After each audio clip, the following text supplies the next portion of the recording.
Assalamualaikum warahmatullahi wabarakatuh. Yang saya hormati Mr.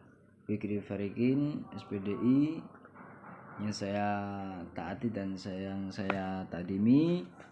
Di sini saya akan menerangkan tentang presentasi yang diterangkan oleh presentasi kelompok 3 yang kemarin, yaitu yang pertama yaitu tentang sejarah pusat studi Islam.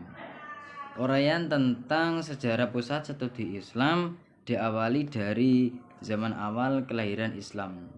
Seiring dengan perjalannya waktu, pusat pendidikan Islam menempati beberapa tempat strategis selain rumah, yaitu masjid, kutub, madrasah, matabah, dan dar al-hikmah. Tokoh-tokoh kitab Hawanit al-Warakin, Ribar, rumah sakit, dan rumah-rumah ulama. Pada masa dinasti Umayyah, masjid sebagai lembaga pendidikan tidak hanya digunakan sebagai tempat pendidikan orang dewasa laki-laki, tetapi juga digunakan sebagai tempat belajar bagi kaum wanita dan anak-anak. Pada masa kepemimpinan Harun ar-Rasyid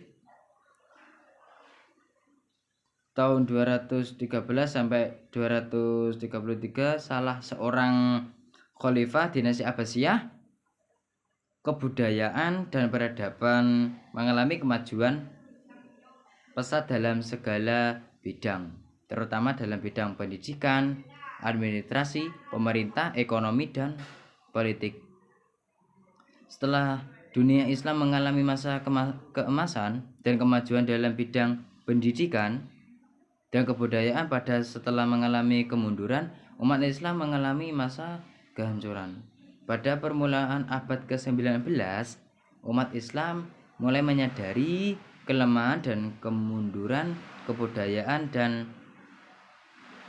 peradabannya jika dibandingkan dengan dunia barat yang sudah maju.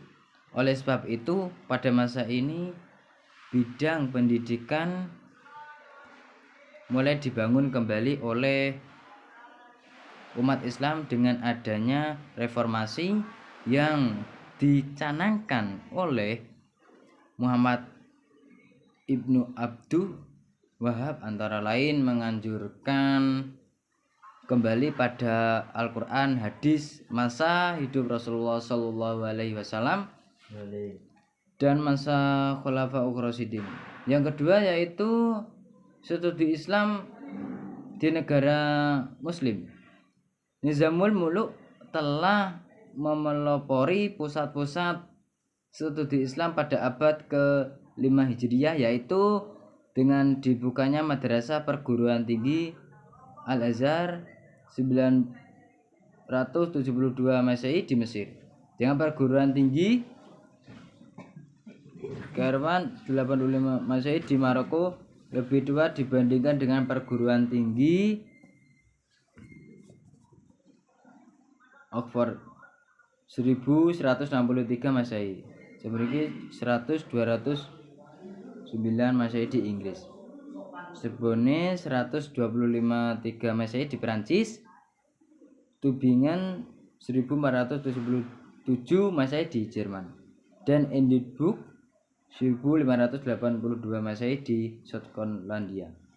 Yang selanjutnya yaitu studi Islam di Barat. Studi Islam di Barat telah ada saat dimulainya gerakan mempelajari Islam sejak abad ke-12. Studi keislaman yang digaji oleh para orientalis di dunia barat bertolak dari paradigma berpikir bahwa Islam adalah agama yang dapat diteliti dari sudut mana saja dan dengan kebebasan sedemikian rupa. Adapun pusat-pusat studi Islam di negara-negara barat diselenggarakan di beberapa negara, antara lain Kanada, Amerika Serikat, Inggris, Belanda, Jerman, dan Australia.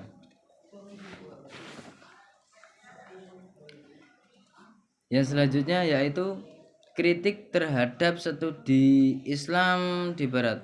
Tidak menguasai bahasa Arab secara baik, sensor bahasa yang lemah dan pemahaman yang terbatas atas konteks pemakaian bahasa Arab yang variatif.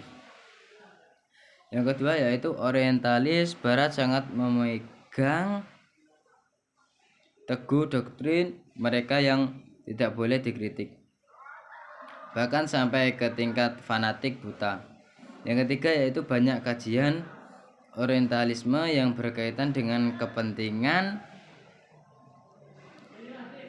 negara-negara tertentu yang mendanai kajian itu.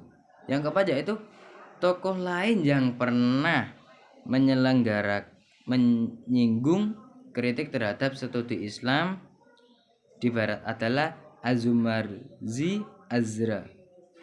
Dalam konteks kritik sarjana pada umumnya terhadap studi Islam di Barat. Azra menyimpulkan 3 kritik, yaitu kajian di Barat cenderung esensialis, dimotivasi kepentingan politis, dan upaya melestarikan kebenaran yang dicapai atas nama kehidupan intelektual dan akademis. Yang terakhir yaitu studi Islam di Indonesia. Pada awalnya studi Islam di Indonesia dilakukan oleh para ulama. Seiring dengan berjalannya waktu,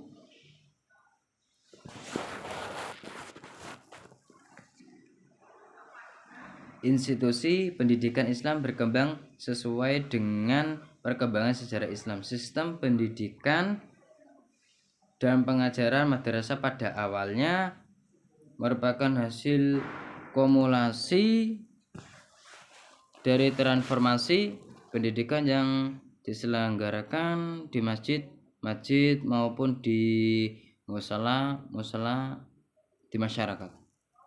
Setelah terbentuknya pendidikan madrasah mulai dari ibtidaiyah sampai dengan aliyah, muncullah Sekolah Tinggi dan Universitas Islam Indonesia UII. Universitas ini merupakan perguruan tinggi Islam pertama yang memiliki fakultas non agama. Studi di lembaga ini pada awalnya berlangsung selama 2 tahun sampai mencapai gelar sarjana muda, ditambah 2 tahun lagi untuk memperoleh gelar sarjana.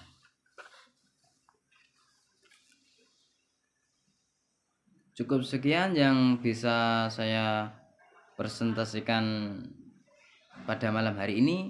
Apabila ada tutur kata yang tidak berkenan di hati panjenengan semua, mohon maaf yang sebesar-besarnya. Ihdinas siratal mustaqim. Assalamualaikum warahmatullahi wabarakatuh.